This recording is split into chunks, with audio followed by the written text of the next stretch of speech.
gaadiidka tagaasida ee ka shaqeeya garoonka caalamiga Cigaal International Airport ayaa sheegay in ay adeegyada ay bulshada u qabtaan kuwa garoonka ka soo degaya iyo kuwa ka dhoofayaba ay qiimo dhibis ballaaran u sameeyeen bulshadooda sidii ay ugu raali gelin lahaayeen adeegyada ay u fuliyaan rakaabka garoonka ka dhoofa iyo kuwa ka soo degaya taasina waxay sheegeen inay ku sababeeyeen inay sidii ay bulshadooda ugu raali gelin lahaayeen adeega ay u qabtaan ay qiimo dhimis ballaaran u sameeyeen halka markii hore rakaabka garoonka ka soo degaya laga qaadi jiray $25 haddana waxa laga qaadi doonaa wixii hadda ka dambeeya $15 haddaba waxa amuurtaas iyo qiimo dhimista ballaaran ay u sameeyeen dadka ka soo degaya garoonka iyo kuwa ka dhoofaya ka hadlay gudoomiyaha gaadiidka tagaasida ee ka shaqeeya airportka caalamiga Cigaal International Airport Ayaan Xasan Maxamed ayaa ka warbixiyay adeegyada ay bulshada u soo kordhiyeen iyo waxyaabaha ay ka daayeen waa kan isagoo amurahaasi ka hadlaya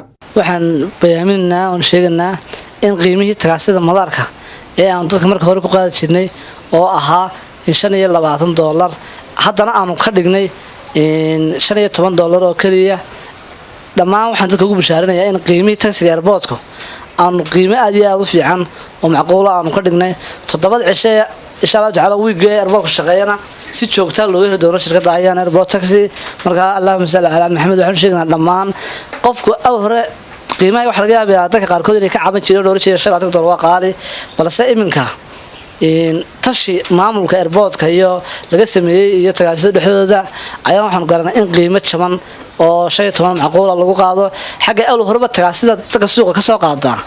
inta ka hor imaada ay ka qaadi jireen $15 taasi uu jaban $15 aha intii baan ka dhignay haddana waxaan sheegnaa dadka ilaa xagaaga soo socda insha Allah bilaamaya bisha afraad ilaa bisha shanaad ilaa bisha saddexaad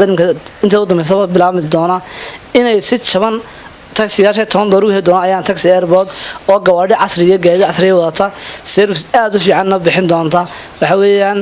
in ay dadku soo tala galaan oo xagaaga si fiican loogu shaqeynayo service fiican aan siin doono insha Allah taala cidii wax ka cabanaysa amba cidii wax aragtaana ay xafiiskiga soo xiri doona xafiiska airportka iyo maamulka Axmed Khalid Farax